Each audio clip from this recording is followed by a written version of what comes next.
My name is Luke Hugh and my project is PIR Automated Curtains. We had 3 stages throughout my project. We had to formulate, the implement and present. My first was to formulate, so I did come up with my first idea, which was to make an alarm, sleepwalking, maybe even a night alarm.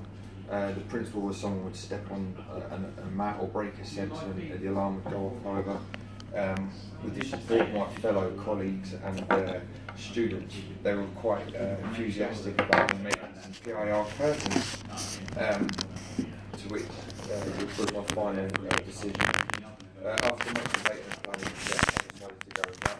The idea was that as the night time came, or the light started to go, the curtains would sense this and shut themselves, and then first thing in the morning reopen,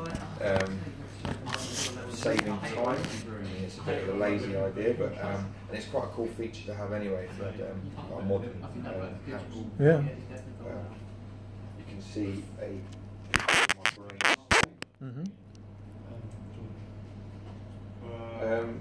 So the spec for my idea was that the curtains must have been able to operate themselves. They would need at least one minimum motor, but for most designs would have needed 2. Obviously a PIR sensor and a power supply as well. I've managed to log all of my findings in a diary on one logbook, and also, as you can see from the project planner, a Gantt chart. The original spec. I managed to get a kind of model skeleton. The idea of building the actual curtain was probably too big a project and costly as well, which I didn't really have the resources or money myself. You can see here the original design of I didn't realise that. other than being, as I said before, a modern, quite a cool feature, it's going to be fairly expensive to do on the one-off. I think most people would want every curtain in their house to do the same thing. Yeah. It defeats the point of having it. So it probably costs quite a bit. So people living in large houses would probably, with a bit of extra money, would like the idea. I think maybe some celebrities would like the cool feature. A couple of downsides with it is, one, it's going to be my design was quite big and bulky. 2, eventually it's going to need some kind of maintenance, again, which is going to cost.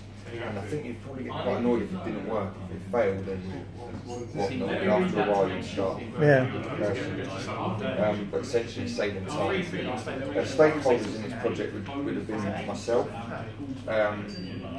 possibly you, Tom. Yeah, definitely me. Masood, who's helped out quite a bit, and the fabrication materials companies would also probably want to jump on board. External stakeholders would have been an audit company,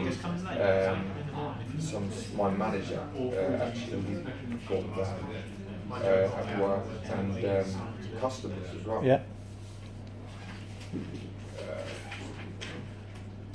To build the project, at first I went for an Arduino source, but my code writing skills is not very good, so I decided to change. After borrowing MX20 device from this and the college, and the main help as well. As I said, it's not my strongest point. Building the thing wasn't too bad. The code side was a little difficult. Even today, I'm still not too confident with it. I did, halfway through, before the build of my project, contact a number of curtain design and manufacturers and asked if they could possibly help, not necessarily financially, but any free materials, any sort of downsized scale I could even borrow, but they were very unhelpful. And almost told me where I could shove it, to be honest. Good try. But the design and the principle was fairly simple. The cost of the parts not very expensive, but it all depends on the size of the curtain. If you had some big windows, you're going to need a bigger motor, bigger power supply. I found a one that someone else had made, which looked very compact, but at a very cheap price of £500. Really? Yeah, for one curtain.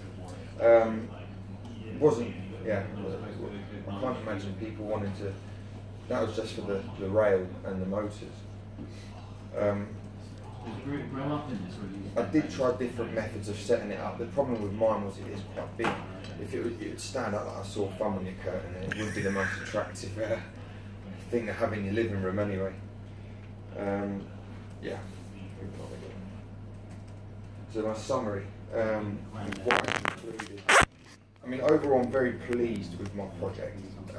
The scale and quality was probably not was the best that I could have achieved, but I think if you wanted it in practical, in your own personal house, you wanted it to be a lot more compact. The time and cost have been all to plan. It hasn't cost me personally a lot of money at all. Most of the stuff I've managed to get on loan. I think you'd be able to promote or sell this to most people. The idea is pretty good. I'm a little bit disappointed that you need to use an external power supply.